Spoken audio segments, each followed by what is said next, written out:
Welcome to the AIMinds podcast. This is a podcast where we explore the companies of tomorrow being built AI first. I am your host, Demetrios, and this episode, like every other episode, is brought to you by the #1 speech-to-text and text-to-speech API on the internet, that is Deepgram, which is trusted by the world's top conversational AI leaders, startups, and enterprises like Spotify, Twilio, NASA, and Citibank.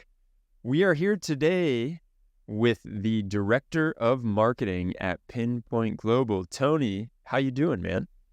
Doing very well, thank you. I've had multiple cups of coffee, and I'm ready to do this, man. That's what I'm talking about. I love that energy you're bringing to it. So I know you have had an incredible journey. You've been at Pinpoint Global for the last 14 years. 14 years, What yeah. is fascinating to me is how versatile your whole tenure there has been. But maybe you can explain to us how you got the call to go and work for Pinpoint Global. Yeah, well, I mean, I started here from all things a recruiter finding my resume on monster.com. I don't know if you remember. Does monster.com even still exist? It might. I haven't been looking for a job for a while, like you just said, so I don't even know. But yeah, so it does happen. People do reach out from there, or at least they did. And I got brought on in a production support capacity, worked in there for a couple of months under contract. They liked me, at least I hope they did. I'm still here. And then I worked in a production support capacity for a number of years, just creating eLearning content, editing audio, which I wish we had AI back then because that was excruciating. And did that for a number of years, became manager of the department, did that for a number of years. What was it like editing the audio content back then, just as a little sidebar? And what kind of audio were you editing? It wasn't transcribing, was it?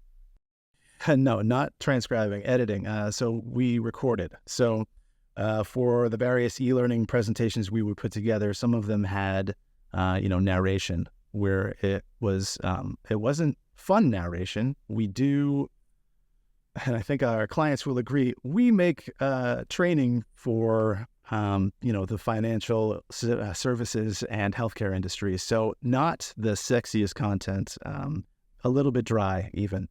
But important, right? But important, regulated. yes. It has to happen. Take this. Yeah. Yes, it has to happen. And so, you can imagine the tediousness of sort of going through that script and being like, actually, can you take that again? It's a 5-year surrender period. You said it was 4.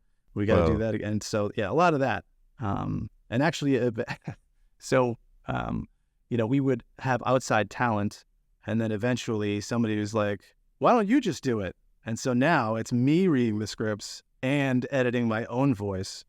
So I'm just going to say I'm glad that ammunition was not close by. Yeah, for some people that can be like worse than subjecting them to torture. I know for myself, I've had to get used to listening to my own voice because I edit my own podcast. It's really weird. It takes a little getting used to, though. For sure does. So you were doing that, you were in the support role, you were editing, and then where'd you go? And by the way, I still remember those monster.com commercials back in the day. Yeah. And I remember the green branding. Monster. Yeah, it's incredible. I haven't really watched TV in a while, so I'm not sure if they still are running those commercials, but it feels to me like that company probably got bought a while ago, and probably, yeah. And they're not around anymore. Yeah. So I'll check that out. But yeah, tell me, then where'd you go? What were you doing after that? So I moved a couple cubicles over and started managing that department. And then I think I said that already. But after managing the department for a little while, the production and support department, I had overheard some chatter from our engineering team that they needed a dedicated front-end engineer, somebody who could do CSS and do, designs, UI designs, stuff like that. Because they didn't like doing it. Obviously, they could do it, but it it wasn't what they wanted to do. They wanted to work on the fun and geeky stuff. So I had gone to my manager at the time. I said, give me a shot. I have a background in graphic design, and I don't know CSS exactly. I kind of know how it goes, but I don't know it yet. But give me a shot. And within a couple of days, they're like, we have 4 portals for you to design and implement. So a lot of late nights. So they trusted you with those 4? They just said, did. Hey, yeah, take it. Yeah. I mean, that's one of the sort of advantages for being here for a number of years before that happened, is everybody got to know me, and I have integrity. Of all things, I have integrity. So that's nice. So they like that as well. So, after a while of working late and doing a lot of Googling, everybody was very happy with the end result. And then over time, I kind of became the director of product design, did a lot of front end stuff, a lot of layouts, a lot more CSS, got a lot more refined in how I did things over time, because that's what happens with experience. So, that went really well. And then recently stepped into a marketing role. And we should probably mention that you had graduated college with a design degree, right? So it wasn't like it was totally foreign to you. Wasn't totally foreign. Like what you wanted to be doing, and you saw your opportunity and you seized the day. Yeah. It's not often. I mean, how often do you hear the story where, I graduated college, I don't even use what I went to school for. I went for nuclear engineering, and now I bust tables, or something like that. That's usually how the story goes. I bag grapes at Market Basket or something like that. Yeah, 100%. Yeah, so it was nice to be able to. I mean, obviously things weren't stagnant, so I had a little bit of catching up to do because I hadn't done it in a number of years. But the muscle memory kind of kicked back in, and learning the CSS and JavaScript and stuff like that kept things very fresh, which was nice. And what drove you into marketing? Honestly, I've always been pretty curious about why people do things. I mean, watch enough news, and I guess that curiosity will come up in you too. But just what makes some designs better or worse than others? How the difference in some messaging can really make a difference. That kind of thing. So just how to get into people's heads to really communicate, the value of what we're doing. And I don't know. Always just sort of had a curiosity. I was a little reticent to jump in because it seemed like AI is going to kind of take over the field pretty soon. But for now, nope, it's just me. No. Yeah, the fun part about that is I think now what AI is unlocking for a lot of marketers is the ability to do way more with way less. And so it's not necessarily like it's taking over as much as, or at least this is how I see it. It's not that it's taking over as much as it is helping the marketer who has 20 things that they want to get done, and now they're able to, instead of doing 1 or 2 of them, or if you're like me, trying to do 5 of them and doing none of them really, really well, you at least can now hopefully do 5 of them at a much higher quality bar. Yeah. And just, to bring that back, that was my original fear is that it was just going to, wipe the whole thing out. As of right now, after doing deep dives in a lot of different, AI software and stuff like that, I'm finding that is what it is. It's an efficiency tool. It lets you do that crappy first draft that was going to take you a while to do, and you can do it in 30 seconds and instead go into edit mode and really refine the messaging there instead of agonizing over how to put everything together. So talk to me about the evolution of Pinpoint Global over these past 14 years, because I imagine it hasn't been the same product that has stuck around for 14 years, or has it? Nope. No, I mean, we are specialists in a very niche field. We do learning management systems, Medicare certification systems, and compliance management systems. Don't go to sleep just yet. For the financial services and healthcare industry. So a lot of the things that we create and when we create them come from needs and pain points and so on. So we, mainly make proprietary systems that they're very feed and company data driven, and we basically ingest those things, company hierarchies, your job role, and we serve up the appropriate training and compliance mitigation tools to allow you to better do your job, basically. And 14 years ago, what was it? So it actually started as a video production company. It used to be known as Biz News 24. No way. Then they pivoted. So that is a pivot. Big pivot. Yeah. So it was a lot of on-site, going to various, talks, auditoriums, talking head style stuff. And we would, film company news for them, and they would put that on their website. And yeah, big pivot. Because again, just recognize the need. Like this is all well and good, but the future is in corporate training and keeping records and making sure that people stay in compliance and all this other stuff. And we just listened to what people needed and pivoted from there. So basically, what I think I was thinking about is, how are you incorporating AI into the product? I know that there's the recommendation, but I would imagine the recommendation doesn't even need to be with AI sometimes. As everyone knows, there is that funny saying that the first rule of AI is don't use AI when you can. And so, how are you incorporating it in? Yep. So the main place that we are incorporating AI right now is with our advertising review system. And so just real quick, what that is anytime anybody has to submit advertising or marketing materials, or has something that they want to put out there into the world for their firm, they have to submit it through a compliance process. So it has to go through various levels of supervision. The number of levels that it goes through can differ from firm to firm. And we basically have an entire suite of tools that allows the submission, the oversight, everything's configurable. So however your firm does business, if you have 3 levels of supervision or 20 levels of supervision, we can automatically send it to whoever it needs to go to, depending on the status of the submission, and so on. So the way that AI comes into that right now is with video and audio submissions, particularly in the transcription process. So somebody will submit a video that automatically gets funneled to you guys right now for transcription. You graciously and quickly send that file back, and we process that.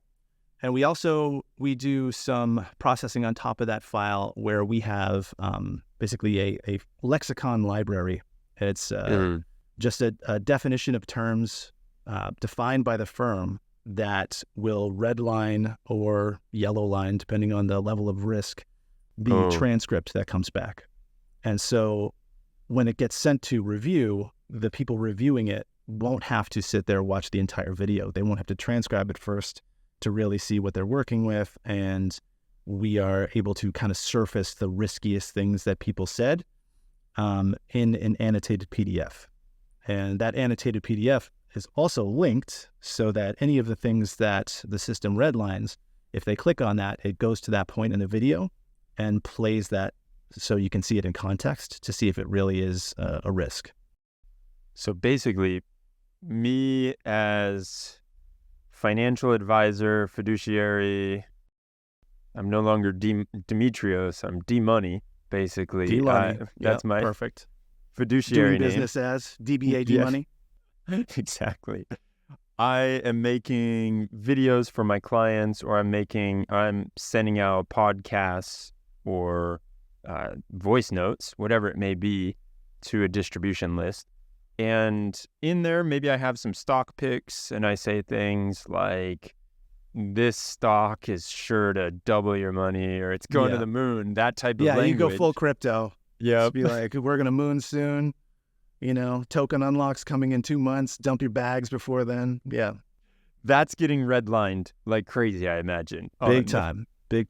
Yep. And so before I send it out to my distribution list, I upload it to, basically I have it go through as one of my steps on my distribution list. Like basically it goes through that whole cleansing process and then it gets edited. It's the very first thing that happens. As soon as the system detects audio or video, it gets sent off to you guys for transcription, and then we process it and we evaluate the risks that are in it, and we automatically then send that to the next person up the chain. And they're able to, look at those things. Like I said, in context, they can click on any of the things that were automatically found, make sure that they're actually risks or maybe they're not, and then either pen that back to the submitter or, suggest changes. And actually, with the lexicon library, there are certain things where if the firm has seen them multiple times and like, oh, this is always a problem, but the solution is this, it will actually give you the recommendation of how to fix the thing that's wrong with the video. And so this whole process has been a huge, time saver, like 4 to 5 times the amount of time saved. Like they can start and end the review process within 4 to 5 times faster. Because what they were doing before.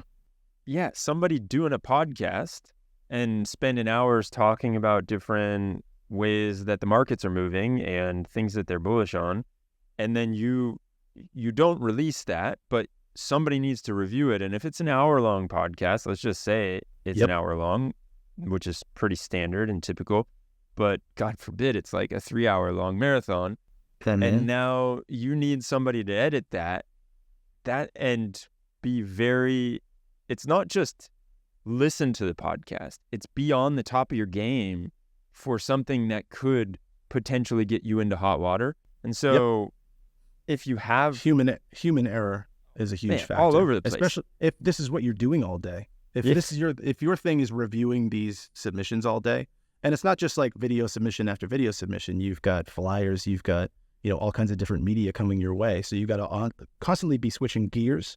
And then, end of the day, some of these people review, 20 videos a day. Wow.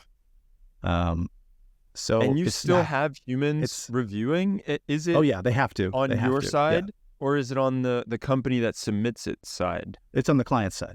Yeah. So the whole system's configured where we do a fact finding thing where we say how is your firm set up for supervision, and we make sure that, again, since we have everybody's job role and what their responsibilities are in the system, we can make sure that those things are automatically sent to the right person depending on what's happening with the submission. So, something wrong with this, I actually need to pen this to a subject matter expert because I'm out of my depth, to get this, to figure out what's going on here. We can do that. We can send it to the next person up the chain. We can send it back to the submitter. Everybody gets notified. So it's really this big kind of automated hierarchy relationship thing that sits on top of the submission that basically follows it the whole way to make sure that it can get through this review process as soon as possible. Because until it does, this is how these people are able to make money. They make campaigns and do advertising and stuff like that. So until that can go live, that is money not making it into the firm's pocket. It's a huge blocker, I would imagine, if the whole marketing engine needs to wait on approval every time anything goes out. And like you mentioned, it's not 100%. Just podcasts or audio notes or newsletters. It is anything you could think of, like flyers and anything that you're talking about the firm or your services for the firm, anything related to the firm. They're trying to protect their brand, so they have to make sure that everything is on the up and up. And with there's a whole another thing at the end of that. The small print that you see on everything, disclosures, they have to be consistent. So there's a whole the sort of end of the process, or it's kind of squished in the middle there, is validating that there is a disclosure, that it's consistent. If there isn't one, it can suggest one based on the type of content that is and the content of the submission. So it's a lot of automated tools within that to try to keep everyone's sanity and to help these places be profitable. It feels like you are expediting the process considerably. And so I'd imagine that there are a ton of people that were doing it the manual way beforehand and probably not getting out that much content just because they were constrained. And it goes back to that thing we were saying before, right? Like AI isn't taking the job. It's actually allowing people to create more and do more with less. Yep. And I mean, until financial services industries trust AI completely, I mean, there's always going to be people there too, providing oversight and everything. So it's still going to be just a tool. Yeah. And I mean, compared to the manual process that people were going through for things like audio and video, where they painful. They would have to submit it. The next person up the chain would have to download it. They would manually transcribe things until they found a Microsoft transcribe tool, but they would still have to do that on their desktop. Then they have to go through and make sure Microsoft actually did that correctly. So they still have to watch the video anyway. And then, so every submission has an audit trail. Anytime anybody touches the thing, that gets listed in a log.